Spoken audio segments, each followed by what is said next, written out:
Hermanos míos, lo que voy a contarles no es una historia cualquiera. Hace apenas 18 días, en una mañana todavía oscura, cuando el silencio de la parroquia apenas comenzaba a romperse con los primeros pasos del día, se presentó en la sacristía una mujer, tenía 42 años. Se llamaba Lucía, pero lo que más llamaba la atención no era su nombre, eran sus ojos, rojos, profundamente cansados, como si hubiera pasado noches enteras sin dormir, como si hubiera llorado más de lo que una persona puede soportar sin romperse. Sus manos temblaban. No era un temblor leve, era ese temblor que viene cuando el alma ya no puede sostener lo que está viviendo.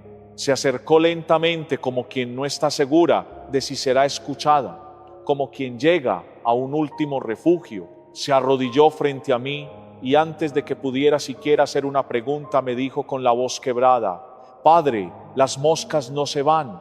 Lucía no es una mujer débil, es madre de 3 hijos. Es el tipo de mujer que sostiene su casa, que resuelve, que no se derrumba fácilmente. Durante más de 20 años ha mantenido un hogar ordenado, limpio, cuidado. Vive en una colonia tranquila, de esas donde todos se conocen, donde aparentemente nunca pasa nada fuera de lo normal. Nunca había venido a verme por algo así, nunca.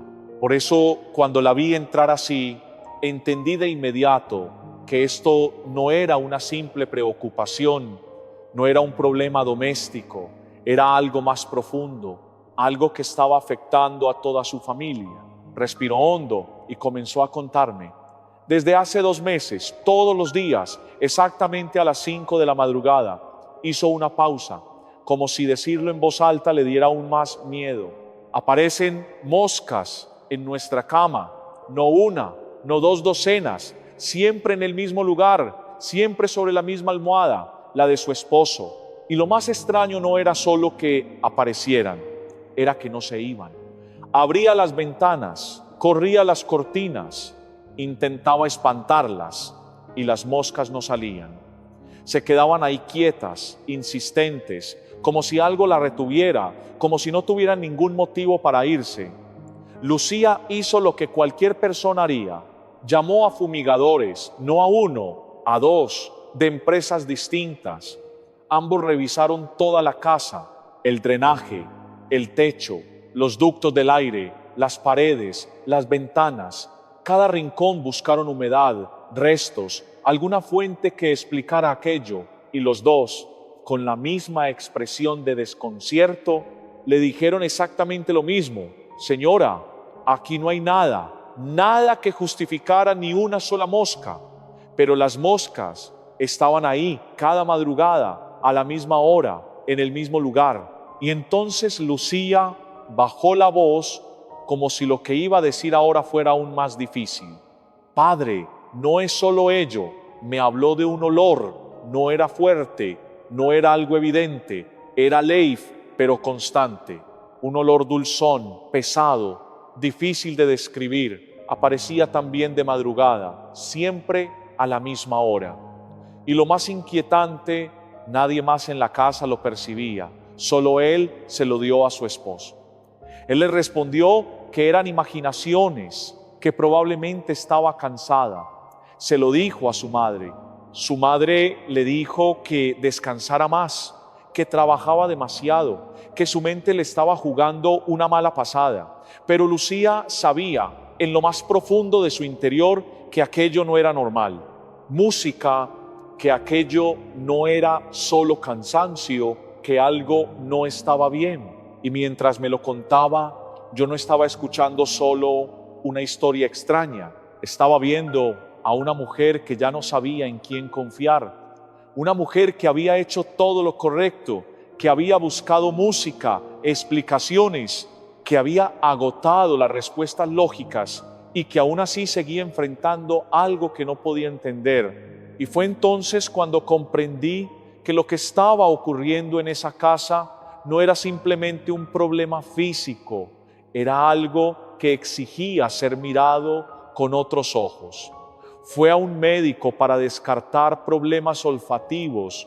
Todo salió bien, todos los estudios perfectos, todo estaba en orden, todo, excepto su casa.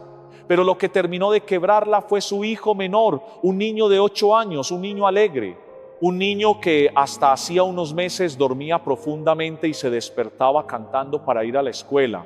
Ese niño comenzó a tener pesadillas, la misma pesadilla. Noche tras noche, una señora vestida de negro entraba a su cuarto con las manos llenas de insectos. El niño me lo contó después con sus propias palabras, palabras que todavía me estremecen. Padre, ella me miraba y sonreía y los insectos se caían de sus manos al piso. El pediatra dijo que era estrés escolar. Los padres confiaron en esa respuesta durante semanas, hasta que una noche Lucía entró al cuarto del niño y sintió por primera vez en su vida algo que nunca había sentido, que había alguien más ahí, alguien que ella no podía ver. Y mientras todo esto pasaba dentro, afuera, entre música, ella y su esposo, crecía una tensión que no tenía explicación. Discusiones por cosas mínimas, silencios largos en la mesa, celos, fundamento. Dos personas que llevaban 23 años de matrimonio estable, ahora se miraban como dos desconocidos en un cuarto cada vez más frío. Cuando Lucía terminó de contarme todo, yo me quedé callado. La dejé respirar, le ofrecí un vaso de agua bendita y entonces le hice una sola pregunta, una pregunta que aprendí a hacer después de 15 años de ministerio, de haber visto este patrón decenas de veces, de haber entendido que las preguntas correctas son las que abren las puertas correctas. Le pregunté: Lucía, en los últimos 6 meses, ¿han recibido en casa algún objeto, algún regalo, alguna figura decorativa que venga de parte de alguien con quien ustedes hayan tenido un conflicto serio? Ella se quedó paralizada. Sus ojos se llenaron otra vez de lágrimas. Asintió lentamente con la cabeza y con una voz apenas audible me respondió una sola palabra: sí. Yo lo había visto antes muchas veces, pero nunca en 15 años de sacerdocio había escuchado un caso donde las moscas fueran solo el principio, porque cuando Lucía terminó de describirme todo lo que había pasado en su casa en esas últimas semanas, entendí algo que me dejó frío. En ese hogar no había una sola señal, había 4 insectos distintos, 4 criaturas distintas, 4 puertas abiertas por el mismo enemigo. Y eso, hermanos míos, es exactamente lo que vengo a enseñarles hoy. Lo que voy a revelarles ahora es un patrón que casi ningún sacerdote católico de hoy se atreve a nombrar desde el púlpito. Un patrón que los exterminadores no pueden identificar porque no es su campo. Un patrón que los psiquiatras descartan porque no tienen categoría para nombrarlo. Y un patrón que las abuelas de nuestra tierra conocían perfectamente, pero que una generación entera decidió tratar como superstición y olvidar. Ese olvido nos ha costado caro durante el siglo pasado. Mucha de la iglesia, por temor al que dirán, por vergüenza de parecer atrasada, por miedo a ser acusada de fomentar miedo, dejó de enseñar la dimensión física de la guerra espiritual. Dejó de explicar por qué la Sagrada Escritura habla con tanta gravedad el Señor de las moscas. Dejó de recordar por qué los padres del desierto eran atacados en forma de insectos durante sus vigilias. Dejó de predicar sobre las señales visibles que el enemigo deja en los hogares donde hay una puerta abierta. Y mientras tanto, música, miles de familias católicas siguieron viendo esas mismas señales sin tener a nadie que les explicara lo que estaban viendo. Pero lo que la iglesia calla, el enemigo lo aprovecha. Hoy quiero romper ese silencio. Hoy quiero darles, con toda la seriedad que exige la vocación sacerdotal, con toda la responsabilidad que significa hablar del mundo invisible, 4 señales concretas, 4 insectos específicos que aparecen cuando hay un trabajo de brujería activo contra una casa católica.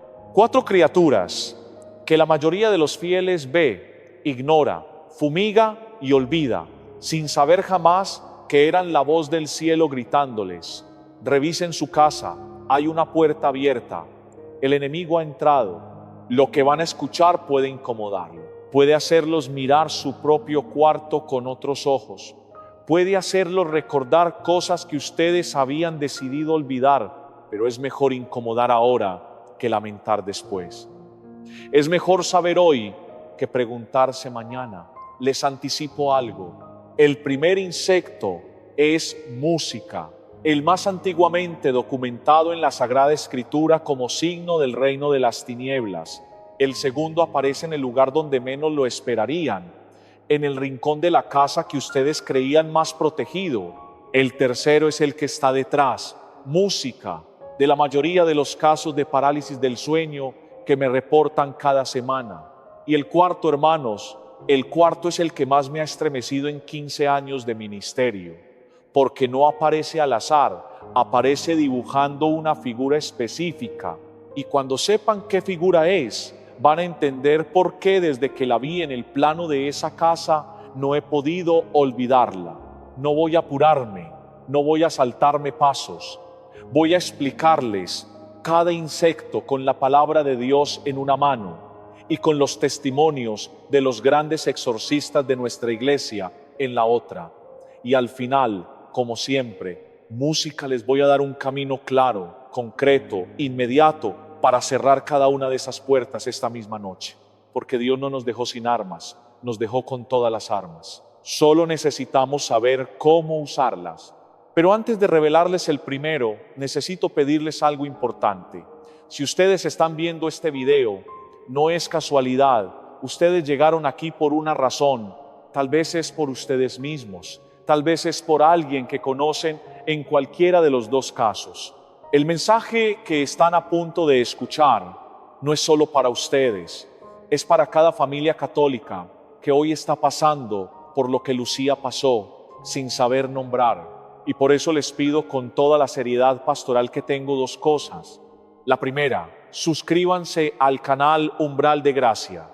No por mí, yo ya estoy en esta vocación hasta el último día de mi vida, sino para que cada enseñanza de protección espiritual, cada oración de liberación, cada explicación pastoral sobre el mundo invisible llegue directo a su hogar sin que ustedes tengan que buscarla, sin que el algoritmo decida por ustedes cuándo y qué reciben. La segunda, y tal vez la más urgente, compartan este video, mándenlo ahora mismo, antes de que termine. Piensen en esa hermana que hace meses se queja de moscas que aparecen sin razón en su cuarto y nadie le cree en esa vecina que les ha dicho entre risa y miedo que las cucarachas salen solo cerca del altar de su casa y no en la cocina. En esa hija que se mudó a un departamento nuevo y desde entonces les llama diciendo que ve arañas negras en las ventanas cada madrugada, en esa comadre que les contó casi en secreto que una noche escuchó arrastrarse algo debajo de la cama y cuando se asomó con la linterna del teléfono vio un alacrán donde jamás debió haber uno. Y mándenselo también a ese familiar escéptico que se ríe de estos temas, porque él es precisamente quien más necesita escucharlo. El que no cree en la guerra espiritual es siempre el que menos se defiende en ella. Imagínense esto, hermanos míos. Imagínense que por no haber compartido este mensaje hoy, esa persona que ustedes tienen en la cabeza, ahora mismo, pasa esta misma noche, durmiendo al lado de lo que el enemigo está usando como señal, y mañana despierte otro día de tormento sin saber que hoy, justo hoy, Dios puso en sus manos la herramienta para reconocerlo. Esto no lo van a escuchar en las tiendas de decoración, no lo van a escuchar en el consultorio del médico, no lo van a escuchar en los programas de televisión, lo van a escuchar aquí porque la iglesia nunca ha dejado de saberlo y hoy me toca a mí recordárselo. Ahora sí, hermanos míos, vamos con el primer insecto, el más común, el más ignorado y el más antiguamente documentado en toda la Sagrada Escritura como signo directo del reino de las tinieblas. El primer insecto, hermanos míos, es el más común de todos, tan común que ustedes lo han visto cientos de veces en su vida, tan común que nadie lo mira dos veces, tan común que se ha vuelto invisible. Y precisamente por eso el enemigo lo usa, porque la señal más efectiva es la que nadie sospecha, son las moscas. Pero no cualquier mosca, no la mosca que entra cuando ustedes dejan la ventana abierta en la cocina, no la mosca que aparece cuando hay fruta demasiado madura en el frutero, no la mosca que llega detrás de la basura que se olvidó de sacar. Esas moscas tienen explicación, esas moscas son naturaleza, esas moscas son parte del orden creado por Dios y no deben asustar a nadie. Las moscas que deben alertarlo son otras. Son las que aparecen sin fuente visible, las que se concentran en un solo punto de la casa, generalmente la cama matrimonial, el espejo del cuarto, una imagen sagrada o una fotografía de un ser querido, las que no salen cuando ustedes abren la ventana, las que regresan al mismo lugar después de que ustedes las matan, las que aparecen en invierno cuando no debería haber ninguna, las que no son atraídas por comida, sino por algo que ustedes no alcanzan a ver con los ojos del cuerpo. Y para que ustedes entiendan la gravedad de esta señal, tengo que llevarlos a las páginas más antiguas de la palabra de Dios, porque la conexión entre las moscas y el reino de las tinieblas no es invento mío, no es folclore, no es superstición popular, es sagrada escritura. Abran conmigo el segundo libro de los Reyes, capítulo 1. Ahí la palabra de Dios nos cuenta la historia del rey Ocosías, un rey de Israel que al caer gravemente herido desde una ventana de su palacio, envió mensajeros a consultar no al Dios de Abraham, de Isaac y de Jacob, sino a un Dios falso llamado Baal-Zebú. Y ese nombre, hermanos míos, no es un nombre cualquiera. Baut, en hebreo antiguo, significa literalmente Señor de las moscas. Así se llamaba la deidad falsa que aquel rey consultó. Y Dios, por medio del profeta Elías, respondió con una sentencia terrible. Por haber buscado al Señor de las moscas en lugar de buscarme a mí, no te levantarás del lecho en el que yaces. Y el música rey murió. Escuchen bien esto, hermanos. La palabra de Dios escrita hace más de 2700 años ya nombraba al enemigo con el título que más le correspondía, Señor de las moscas. Y el mismo nombre reaparece siglos después en los labios de nuestro Señor Jesucristo en el Evangelio. Cuando los fariseos lo acusan falsamente de expulsar demonios por el poder de Belzebul, Cristo no inventa el nombre, Cristo lo confirma. El príncipe de los demonios en el lenguaje hebreo antiguo cargaba precisamente ese título. Y esto no es casualidad, no es metáfora, no es poesía oriental, es revelación. Pero hay más. Habrá en el libro del Éxodo capítulo 8. Ahí Dios envía contra Egipto, entre otras plagas, una plaga específica de moscas. Y escuchen lo que dice la palabra con toda claridad. Las moscas invadieron las casas egipcias, pero no entraron en la tierra de Gosén, donde habitaban los hijos de Israel. ¿Por qué? Porque los hijos de Israel estaban protegidos por la señal del Dios verdadero. Las moscas, hermanos, distinguieron entre los hogares cubiertos y los hogares descubiertos. No entraban donde había protección divina, entraban donde no la había. Esa distinción que para nosotros hoy puede parecer antigua, es exactamente la misma distinción espiritual que opera en nuestros hogares ahora mismo, donde hay protección, donde hay oración, donde hay sacramentales bendecidos, donde hay vida sacramental activa. Las señales del enemigo no se sostienen, donde hay descuido, donde hay una puerta abierta, las señales se multiplican. Música.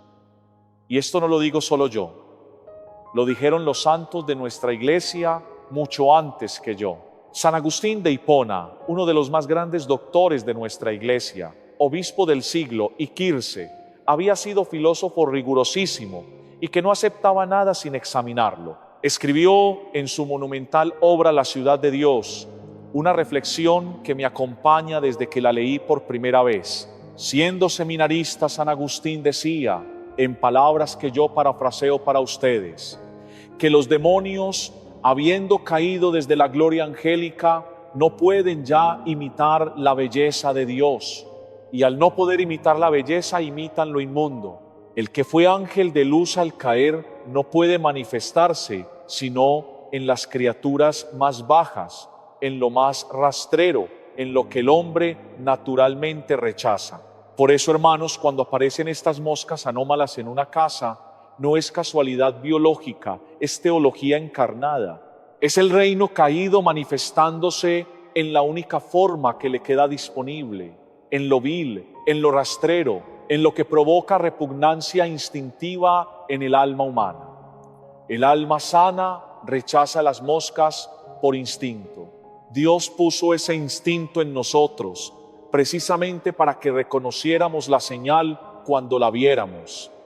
Y alguien podría preguntarme ahora: Padre, esto es historia antigua, esto es teología del siglo hito, ¿qué evidencia hay de que esto siga ocurriendo hoy?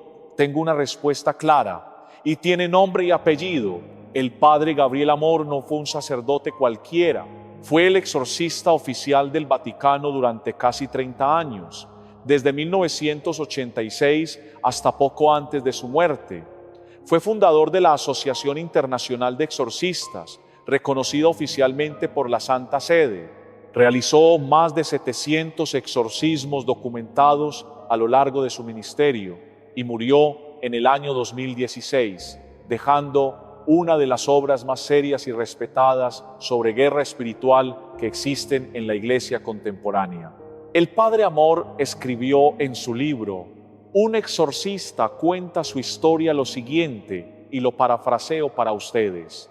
Durante numerosos rituales de liberación, especialmente en casos donde había trabajo de ocultismo o maldición familiar, aparecían enjambres de moscas en habitaciones que estaban completamente selladas, moscas que no tenían manera física de haber entrado, moscas que se concentraban alrededor de la persona afectada o sobre objetos religiosos del hogar. Y estas moscas, documentaba Amor, desaparecían exactamente en el momento en que se rociaba agua bendita y se pronunciaban las oraciones de liberación.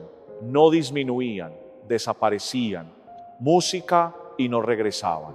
Amor documentó un caso en Roma en los años 90 de una familia que llevaba 8 meses con enjambres diarios de moscas en el cuarto matrimonial. Habían contratado a los mejores especialistas, habían hecho todas las revisiones posibles, nadie encontraba explicación. Cuando Amor llegó, bendijo la casa, siguiendo el ritual romano, realizó las oraciones correspondientes y documentó algo que queda escrito en su libro. Esa misma noche, por primera vez en 8 meses, la familia durmió sin una sola mosca en el cuarto y no regresaron jamás. Hermanos míos, cuando el exorcista oficial del Vaticano, con más de 70 casos documentados, escribe esto con el Nihil Ostadia, el Imprimatur, no es folclore, es testimonio pastoral serio. Y ahora déjeme contarles un caso mío, uno que vivía en carne propia hace apenas 3 años. Doña Mercedes era una viuda de 56 años de la ciudad de Guadalajara. Había enterrado a su esposo Antonio después de 41 años de matrimonio. Era una mujer de fe profunda, de rosario diario, de misa dominical sin falta. Y me buscó un domingo después de la misa con la mirada de quien ya no sabe a quién más acudir. Me contó que desde hacía 6 meses, cada mañana aparecían moscas en la fotografía enmarcada de su esposo que tenía sobre el tocador del cuarto, no sobre la cama, no sobre el espejo, sobre la foto, exactamente sobre esa foto, y se quedaban ahí inmóviles como si estuvieran velando algo que Mercedes no alcanzaba a entender. Había contratado a 3 fumigadores distintos, ninguno encontró fuente. Uno de ellos le llegó a decir con una sinceridad que a ella le dolió: Señora, aquí no hay razón para que haya ni una sola mosca. Un pariente suyo, tratando de ayudarle, dijo que seguramente era el duelo, que su mente le estaba jugando malas pasadas, que en el dolor uno ve cosas, pero las moscas eran reales. Su hija las fotografió con el teléfono, su nieta las vio, la vecina las vio, no era imaginación. Cuando llegué a su casa, lo primero que hice fue rociar agua bendita en el cuarto y en el tocador. Y le hice una pregunta que después de 15 años he aprendido a hacer con calma. Doña Mercedes, en los días después del entierro de su esposo, alguien le regaló algún objeto religioso, algún rosario, alguna estampa, diciéndole que era para que rezara por él. Ella se quedó pensando y recordó una vecina con quien música ella nunca había tenido mucha relación. Una mujer de quien siempre había oído comentarios extraños en la colonia. Le había entregado un rosario 2 días después del funeral, un rosario raro, de cuentas oscuras, con una medalla que Mercedes nunca había identificado. Lo había guardado en el cajón del tocador, justo al lado de la foto de Antonio, porque no quiso despreciarlo. Le pedí que me lo mostrara. Lo examiné con cuidado y vi entre las cuentas oscuras un pequeño nudo de cabello humano entretejido. No era un rosario católico, era otra cosa. Con permiso de Merced, llevé ese rosario fuera de la casa, lo quemé mientras rezaba oraciones de liberación y regresé a bendecir formalmente cada rincón del cuarto. Le indiqué confesión sacramental, comunión al día siguiente y una misa mandada especialmente por el alma de su esposo. 3 días después, Mercedes me llamó por teléfono. No voy a olvidar nunca sus palabras. Me dijo: Padre, la primera mañana que desperté y vi la foto de mi Antonio sin una sola mosca encima, lloré por primera vez en 6 meses, sin sentir que alguien me estaba vigilando desde un rincón del cuarto. Padre, mi Antonio por fin puede descansar y yo también. Esa casa nunca volvió a tener moscas anómalas, nunca más. Ahora, hermanos míos, escuchen con mucho cuidado lo que les voy a decir, porque esto es importante. No toda mosca es brujería, no toda casa con moscas está atacada. No quiero dejarlos en paranoia. La mayoría de las moscas que ustedes ven tienen explicación perfectamente natural y eso es lo normal y lo esperable. Lo que tienen que observar es el patrón, la concentración en un punto específico, la ausencia de fuente, la resistencia a salir por ventanas abiertas, la asociación con objetos personales o sagrados, la coincidencia con otros síntomas, rotura del sueño, conflictos familiares sin explicación, niños con pesadillas repetidas, sensación de presencia en la casa, olores que nadie más nota. Cuando aparecen varios de estos signos juntos, hermanos, no es tiempo de fumigar, es tiempo de rezar, de confesarse y de llamar al párroco para que bendiga la casa. Y si el caso de doña Mercedes les pareció impactante, si ya con las moscas ustedes sienten que este video los está haciendo mirar su propia casa de otra manera, préstenme 1 minuto más de atención, porque lo que viene ahora es todavía más perturbador. El segundo insecto, hermanos míos, no entra por ventanas, no entra por puertas.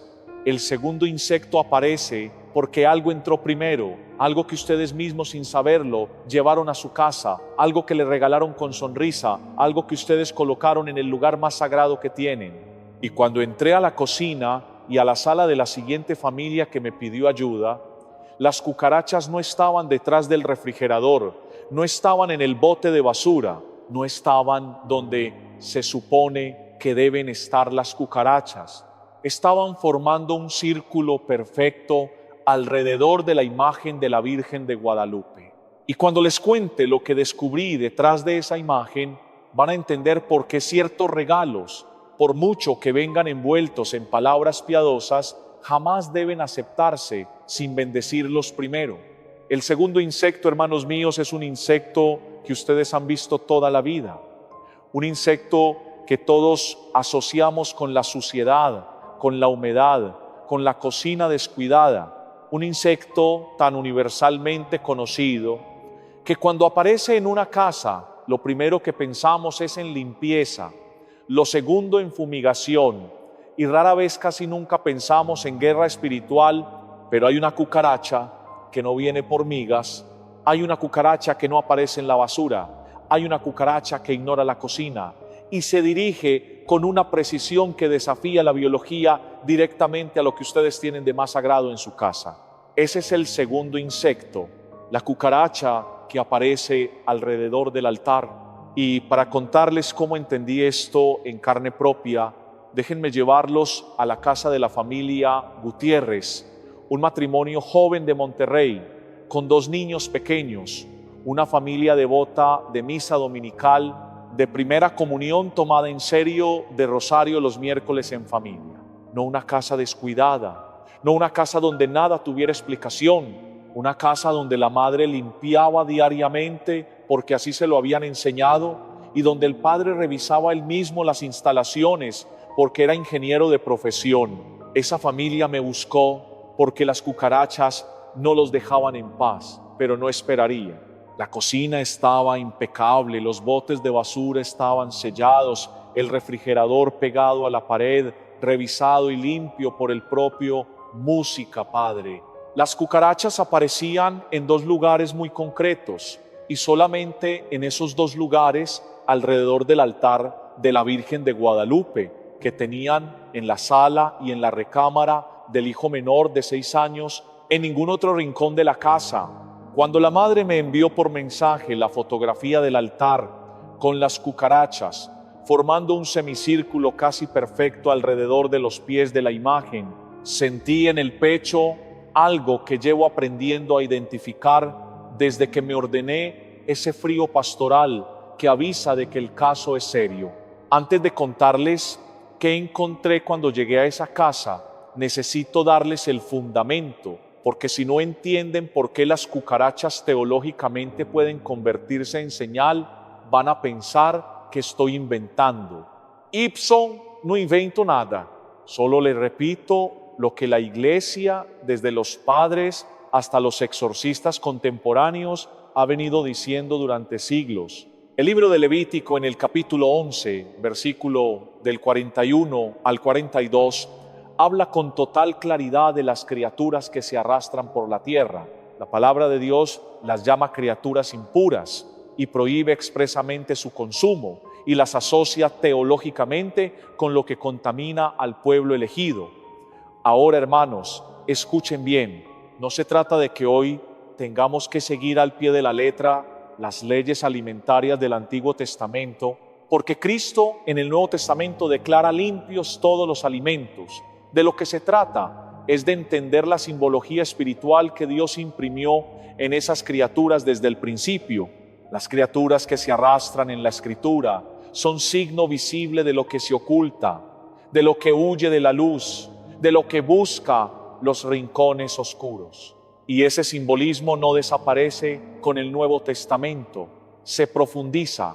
El profeta Isaías, en el capítulo 66, versículo 17, asocia directamente a ciertos cultos impuros, a ciertas prácticas ocultas, con el consumo y la convivencia con criaturas rastreras. No es un detalle menor. La Escritura está enseñándonos con paciencia divina que el reino caído tiene afinidad natural con lo que se arrastra. Y una de las místicas más grandes que la Iglesia ha reconocido, entendió esto con una claridad luminosa. Santa Hildegarda de Bingen fue una religiosa alemana del siglo X, una mujer que compuso música que todavía se canta en nuestras liturgias, que escribió tratados de medicina y botánica respetados hasta hoy, que escribió visiones místicas con permiso directo de la Iglesia y que fue elevada doctora de la Iglesia por el Papa Benedicto X en el año 2012, lo cual significa que su enseñanza tiene peso formal dentro del magisterio. No es una misionaria cualquiera, es una maestra de la fe. En su obra Sebeías, en la tercera parte, Santa Hildegarda describió visiones en las que la corrupción espiritual dentro de un hogar se manifestaba por medio de criaturas pequeñas e inmundas que invadían precisamente los espacios consagrados. y uso sus propias categorías cuando parafraseo los lugares donde el nombre de Dios era honrado. Pero el corazón de los habitantes estaba dividido entre Dios y el mundo, entre la fe y el pacto con lo oscuro, entre la apariencia y la realidad. Eran justamente los lugares donde estas criaturas se acumulaban. Y cuando la persona se confesaba, cuando purificaba el corazón, cuando rompía con aquello que había permitido entrar, las criaturas desaparecían. 8 siglos antes de que yo llegara a la casa de los Gutiérrez, una monja alemana ya lo había descrito. Y hay más, porque si Amort fue la voz del Vaticano moderno sobre exorcismo, hay otra voz sacerdotal seria que también dedicó su vida a clasificar con rigor teológico música, los distintos modos en que el enemigo actúa en el mundo. Me refiero al padre José Antonio Fortea. El padre Fortea es un sacerdote español, doctor en demonología por la Universidad Pontificia de Salamanca, exorcista autorizado por su obispo y autor de una obra que se ha convertido en referencia contemporánea, La Suma Demoníaca.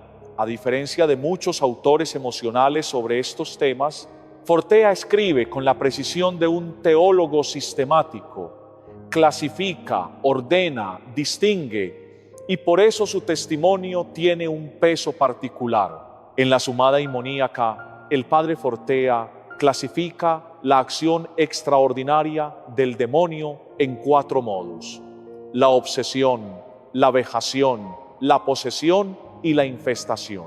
Y la infestación para Fortea tiene una característica distintiva: no afecta directamente a la persona, afecta al lugar, afecta a la casa y se manifiesta, entre otras formas, en apariciones anómalas de animales y especialmente de criaturas inmundas en torno a objetos sagrados.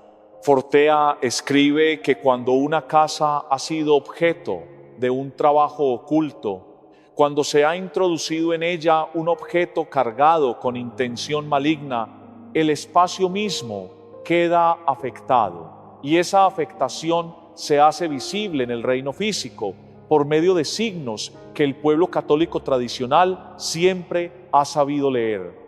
Cucarachas alrededor del altar es textualmente uno de los signos que Fortea documenta, y ahora entenderán por qué, cuando vi la fotografía que la señora Gutiérrez me envió, no dudé en ir personalmente a esa casa.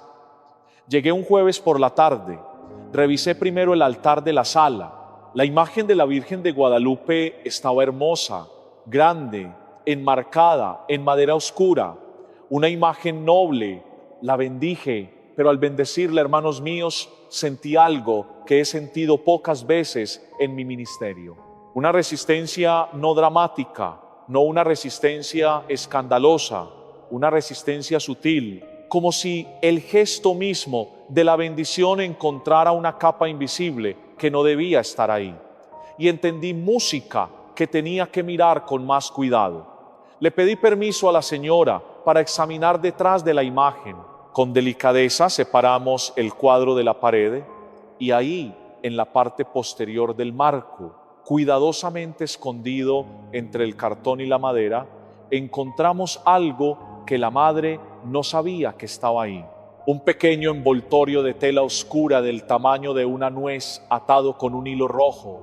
Al abrirlo contenía cabellos humanos, sal negra que no era sal de cocina, y un papel doblado con un nombre escrito en tinta seca, el nombre del hijo menor de 6 años. Esa imagen de la Virgen que los Gutiérrez tenían en el lugar más sagrado de su casa, se le había regalado a la madre, una prima suya, una prima con quien la familia había tenido un conflicto serio por una herencia hacía 1 año, una prima que les había llevado la imagen como gesto de reconciliación, diciendo con una sonrisa, para que la Virgen los cuide siempre. La madre, agradecida y sin sospechar, la había colocado con amor en el centro del altar familiar. Dentro de la Virgen había un trabajo dirigido específicamente contra el niño, Con autorización de los padres, llevé el envoltorio fuera de la casa, lejos del hogar, y lo quemé rezando oraciones de liberación. Volví, bendije la imagen nuevamente, esta vez sin resistencia. Bendije la casa entera, habitación por habitación. Recomendé confesión de toda la familia. Misa el domingo siguiente con intención específica por la casa y novena de San Miguel Arcángel en familia durante los siguientes 9 días. Esa misma noche la madre me llamó, me dijo con una voz que todavía recuerdo: Padre, por primera vez en 9 meses mi hijo durmió de un tirón sin despertarse, gritando, sin hablar dormido, sin llamar a nadie. Y cuando entré a verlo por la madrugada para asegurarme de que estaba bien, Padre, la imagen de la Virgen se veía diferente, como si sonriera otra vez, como si hubiera vuelto a nuestra casa. Hermanos míos, escuchen con atención esto, porque aquí hay música, una distinción teológica crítica. No toda cucaracha es signo. La mayoría de las cucarachas son plaga doméstica común, y lo que corresponde es limpieza y fumigación. Lo que tienen que observar, como siempre, es el patrón.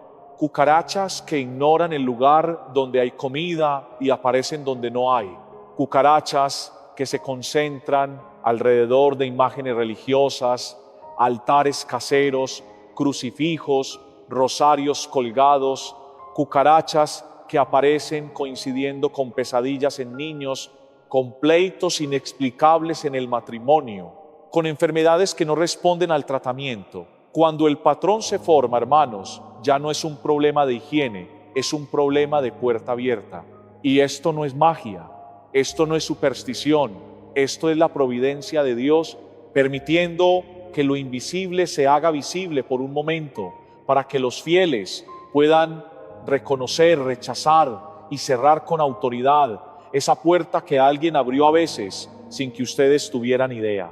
Pero si las cucarachas alrededor de la Virgen de Guadalupe los perturbaron, hermanos, lo que viene ahora sobre el tercer insecto va a cambiar para siempre la manera en que ustedes miran las ventanas de su cuarto cuando cae la noche.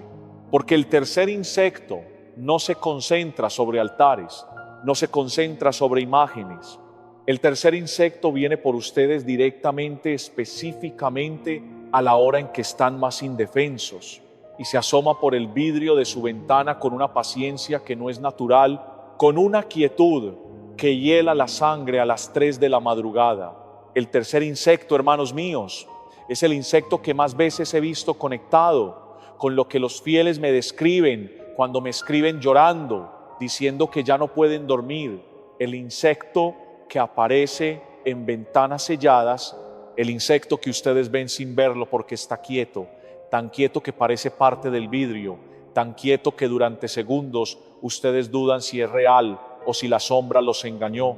Y cuando finalmente aceptan que sí, que ahí hay algo, sienten por primera vez un miedo que no saben nombrar. Es la araña negra, grande, silenciosa, que aparece en la ventana del cuarto matrimonial entre las 3 y las 4 de la madrugada, que no teje telaraña, que no caza nada, que simplemente se queda ahí mirando noche tras noche durante semanas o meses. Y a diferencia de los 2 insectos anteriores, este tercero no viene por un objeto, música. Este tercero viene por una hora, y esa hora no es casual. El libro de los Proverbios, en el capítulo 30, versículo 28, menciona con una imagen poderosa a la araña que se mete hasta en los palacios de los reyes. La palabra nos está mostrando con la sencillez admirable de la literatura sapiencial hebrea que la araña tiene un oficio particular: infiltrarse, entrar donde no debería, habitar lo inaccesible. Y esa imagen, que parece solo descriptiva, se vuelve teológica cuando la leemos bajo la luz de toda la tradición mística de la Iglesia sobre la guerra espiritual nocturna. Porque si hay un santo que entendió lo que significa ser atacado en forma de criaturas durante la madrugada, ese santo es San Antonio Abad. San Antonio Abad llamado el padre del monasticismo cristiano. Vivió en el desierto de Egipto a finales del siglo III y principios del IV. Su vida nos fue transmitida por San Atanasio, patriarca de Alejandría, uno de los defensores más grandes del Concilio de Nicea y de la fe trinitaria. San Atanasio no era un cronista sensacionalista, era un teólogo de altísimo rigor, y cuando San Atanasio escribió la vida de San Antonio, dejó para la Iglesia uno de los testimonios más antiguos y sostenidos durante 17 siglos sobre lo que significa enfrentar al enemigo en su manifestación música física. San Atanasio documentó que durante las vigilias nocturnas de San Antonio, en su celda del desierto, los demonios aparecían en forma de bestias pequeñas y criaturas rastreras. Y parafraseo con fidelidad: arañas, escorpiones, reptiles, criaturas que llenaban la celda del santo intentando romper su oración, intentando aterrorizarlo, intentando hacerlo huir. Escuchen bien esto, hermanos.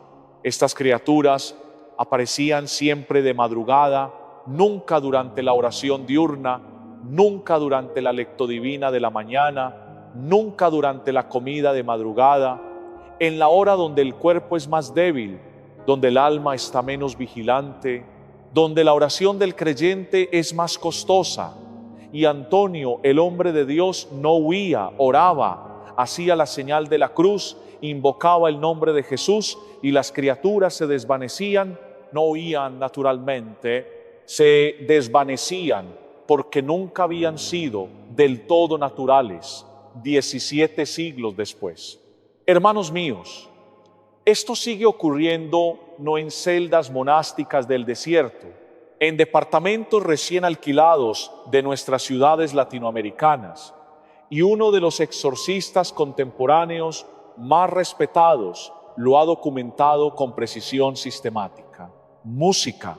Me refiero al padre Chad Ripperger, un sacerdote norteamericano, doctor en filosofía, miembro de la Fraternidad de San Pedro, exorcista, designado por su obispo durante más de 2 décadas y autor de una de las obras más usadas por el clero contemporáneo en temas de liberación, las oraciones de liberación para los laicos. El padre Ripperger no es un hombre sensacionalista, es un pensador analítico formado en la tradición tomista música, que se niega a hacer afirmaciones sin fundamento teológico. Ripperger ha enseñado, y lo parafraseo para ustedes con cuidado, que cuando aparecen manifestaciones de arañas en patrones anómalos, especialmente durante la franja nocturna que la tradición católica ha llamado la hora del enemigo, entre las 3 y las 4 de la madrugada, casi nunca son coincidencia biológica. Son, en la mayoría de los casos que él ha documentado en su ministerio, signos de lo que él llama opresión nocturna. Y la opresión nocturna para Ripperger es un estado intermedio en la acción del enemigo. Ya no es solo influencia ordinaria, todavía no es posesión, es un estado de ataque sostenido sobre la persona, a menudo desde distancia, a menudo porque alguien realizó un trabajo oculto que mantiene el canal abierto. Escuchen esto con cuidado, hermanos. No es que las arañas ataquen, son solo la señal visible. El ataque es otro. El ataque es el agotamiento, el insomnio, las pesadillas recurrentes, los pensamientos obsesivos, las tentaciones específicas que antes no tenían, las sospechas sin fundamento, los celos sin base, la depresión que no responde a tratamiento. Las arañas son el símbolo. Lo que hay detrás del símbolo es lo que verdaderamente hace daño. Y ahora déjenme contarles el caso de Pablo y Sara, un matrimonio joven, 32 años, ambos de Bogotá, recién casados hacía 2 años, se habían mudado a un departamento rentado en un edificio moderno del centro de la ciudad, un departamento limpio, bonito, con buena iluminación, con vista a la ciudad, aparentemente el comienzo ideal de una vida juntos. Pero desde la primera semana algo empezó a estar mal. Sara empezó a despertarse cada madrugada a las 3, no a las 2:30, no a las 4, a las 3 en punto. Como si un reloj interno dentro de ella se activara sin que ella lo pidiera. Y al despertarse quedaba paralizada. No podía mover las manos, no podía mover los pies, no podía hablar. Y en ese estado de parálisis del sueño, que duraba a veces 10, 15, música minutos, veía una sombra femenina parada al lado de su cama mirándola. 5 meses, música de esto, hermanos, 5 meses. Pablo, que al principio había sido comprensivo, empezó a cambiar, empezó a tener sospechas que no tenían ningún fundamento. Empezó a revisar el teléfono de Sara por las noches cuando ella dormía. Empezó a sentir celos de compañeros de trabajo a quienes él nunca había conocido. Discusiones violentas comenzaron a aparecer donde antes había paz. 2 personas que se habían casado por amor y por fe comenzaron a dormir dándose la espalda. Y cada madrugada en la ventana del cuarto Sara veía la misma imagen. 3 arañas negras, grandes, inmóviles, pegadas al vidrio desde el exterior, a pesar de que vivían en el 5º piso. 3 siempre, 3 siempre. A la misma hora, siempre en el mismo punto de la ventana, Sara me buscó por un mensaje desesperado. Fui a ver el departamento, bendije la casa, roció agua bendita, recé, pero algo no cerró del todo. Y cuando algo no cierra del todo, hermanos, es que todavía hay algo que no hemos visto. Investigué, hablé con una vecina del piso inferior y la vecina, en voz baja, casi con miedo, me contó que la anterior inquilina del departamento de Sara y Pablo había sido una mujer que recibía gente para lo que los vecinos llamaban consultas. La vecina usó palabras específicas: trabajos amarres, limpias, rituales de medianoche. Cuando esa inquilina anterior fue desalojada por impago, dejó el departamento sin limpiarlo. La inmobiliaria solo pasó a recoger las llaves. Regresé al departamento. Con permiso de la pareja, levantamos el somier de la cama matrimonial y debajo en el piso, pintada con tinta roja seca que parecía tener meses, encontramos una marca, una estrella de 5 puntas con la punta hacia abajo, un pentáculo invertido dibujado exactamente debajo del lugar donde Sara dormía cada noche.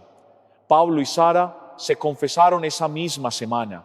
Cambiamos la cama. Bendije el cuarto, el departamento entero, cada umbral, cada ventana. Empezamos juntos la novena de San Miguel Arcángel, 9 días.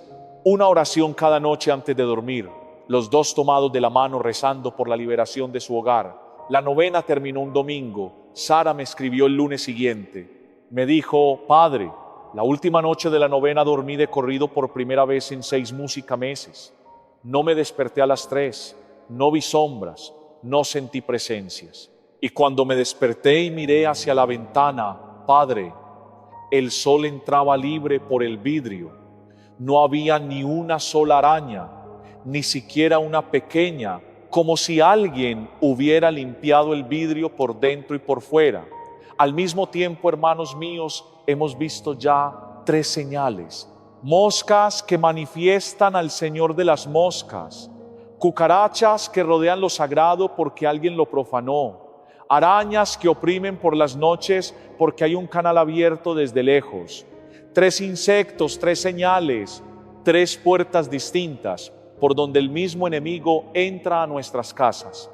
Y si ustedes pensaban que el tercer insecto era el más grave, escuchen con cuidado lo que voy a decirles ahora, porque el 4º insecto, hermanos míos, no aparece al azar y no aparece por una puerta, aparece dibujando una figura que cuando la vi por primera vez marcada en el plano de una casa, me dejó inmóvil durante 30 segundos sin poder hablar.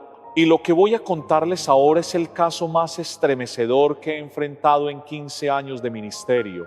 Muchos pensarán, en cuanto lo nombre Padre, este 4º insecto es un animal del campo. no del diablo. Y tienen toda la razón.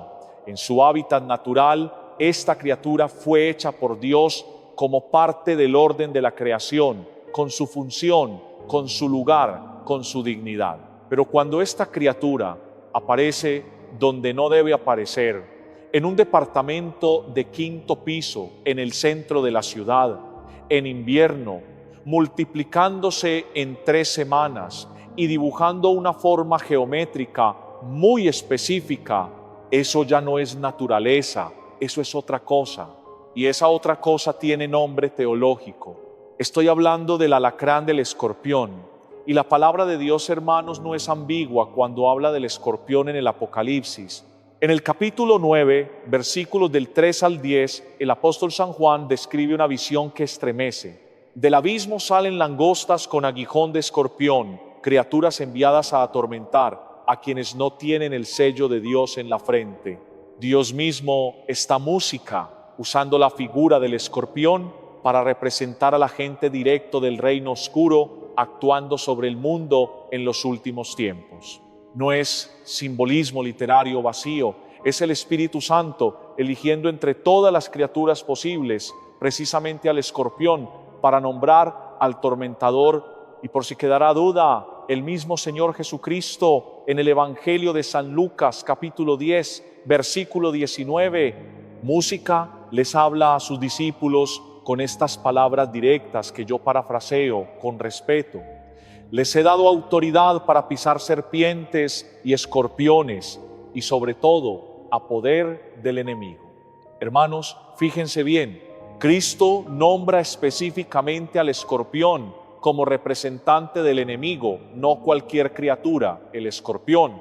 Y para cerrar el triple fundamento sobre esta cuarta señal, déjenme recordarles a San Juan Crisóstomo, doctor de la Iglesia, patriarca de Constantinopla, apodado por toda la tradición Boca de Oro, por la altura inigualable de su predicación en sus homilías. Parafraseo enseñó que cuanto más profunda es la infestación espiritual de un lugar, más reconocibles y más impactantes se vuelven los signos físicos que el enemigo deja. Porque los espíritus de rango superior cuando actúan no esconden su firma, la dejan como quien firma una carta. Y eso es exactamente lo que encontré en la casa de la familia Ramírez, un departamento en el 5º piso de un edificio en la Ciudad de México. Padre, madre, 2 niños pequeños de 4 y 7 años. 3 semanas antes de buscarme habían comenzado a aparecer alacranes en el departamento en invierno, en el centro de la ciudad. No 1, no 2.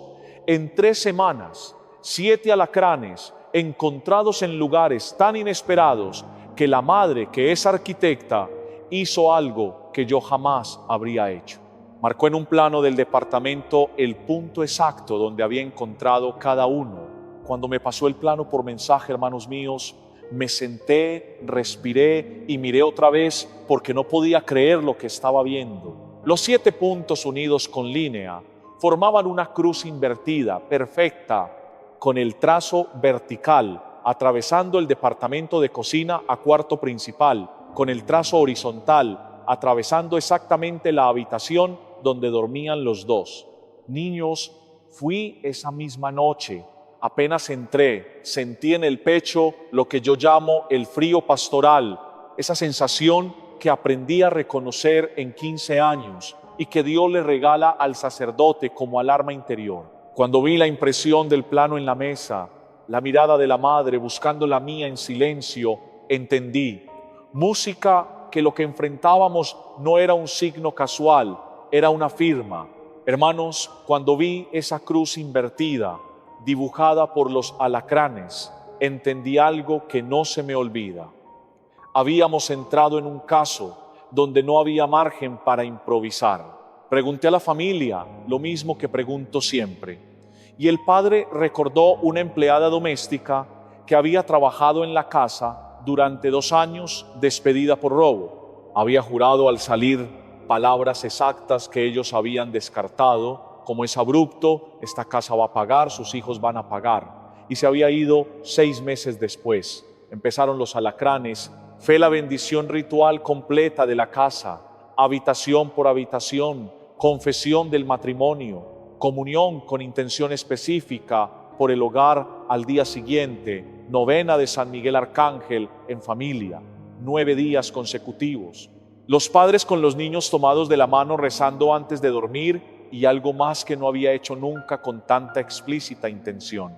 Una renuncia verbal audible en familia a cualquier obra oculta que se hubiera hecho contra ellos, perdonando expresamente a la mujer que le había hecho la noche número 7 de la novena. Hermanos, el Padre me llamó, con la voz quebrada me dijo algo que guardaré toda mi vida. Me dijo: Padre, mi hijo menor, el de 4 años, el que no sabía absolutamente nada de lo que estaba pasando en esta casa, me dijo esta mañana al despertar, sin que yo le preguntara nada, con una naturalidad que me heló: papi, la señora que venía en la noche ya no está. Padre, yo nunca le había mencionado nada, ni una palabra. Ese niño veía algo que nosotros no veíamos y hoy me dijo que ya no está. No aparecieron más alacranes, pasaron semanas, pasaron meses, esa casa quedó sellada. Hermanos míos, escuchen con atención lo que les voy a decir. 4 insectos, 4 señales, pero no 4 problemas distintos, 4 puertas del mismo enemigo, 4 formas distintas en que el reino caído intenta entrar, tocar, firmar y romper los hogares católicos. Moscas que nombran al Señor de las moscas desde 2700 años antes de Cristo, cucarachas que rodean lo sagrado cuando alguien trajo a la casa algo que no debía entrar, arañas que oprimen desde lejos a las 3 de la madrugada y escorpiones que firman con la arrogancia del enemigo la figura más antigua del desafío a Dios. Pero también, hermanos, 4 oportunidades, 4 momentos en que Dios mismo está permitiendo que lo invisible se haga visible, 4 regalos de la divina providencia para que los fieles de esta generación música reconozcan lo que otras generaciones sabían y nosotros olvidamos. 4 alarmas puestas por el cielo en la pared de sus casas, diciéndoles con amor de Padre: no duerman, no ignoren, no se resignen, tienen todas las armas para cerrar cada una de estas puertas. Y esas armas, hermanos míos, se las voy a entregar ahora. Hermanos míos, quiero decirles algo muy importante antes de continuar, porque no quiero que este mensaje los deje en el miedo. No quiero que se vayan a dormir esta noche pensando en moscas, en cucarachas, en arañas, en alacranes. Quiero que se vayan a dormir esta noche con las manos llenas de armas, armas reales, armas que la Iglesia nos dejó desde hace 2000 años y que hoy son exactamente tan poderosas como lo fueron el día de Pentecostés. Escuchen bien esto. El apóstol San Juan, en su primera carta, capítulo 4, versículo 4, nos dejó una promesa que pesa más que todo lo que he descrito hoy. Dijo: mayor es el que está en ustedes que el que está en el mundo. Y el Señor Jesucristo, en la víspera de su pasión, en el Evangelio de San Juan capítulo 16 nos dijo: con la autoridad del Dios hecho hombre, música en el mundo tendrán tribulaciones, pero tengan ánimo, yo he vencido al mundo. Cristo ya venció, hermanos. La guerra está ganada. Lo que queda son batallas, y en cada una de esas batallas ustedes tienen de su lado al Padre que creó el universo, al Hijo que derrotó a la muerte y al Espíritu Santo que habita en el alma del bautizado. El enemigo, por grande que se crea, es un ángel caído. Ustedes son hijos de Dios, no hay comparación.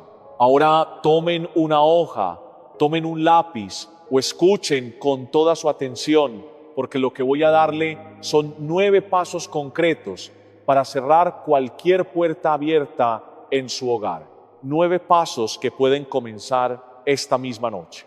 El primer paso es la confesión sacramental sin estado de gracia. Los sacramentales pierden gran parte de su fuerza porque los sacramentales son canales, y el alma en pecado mortal cierra parcialmente el canal.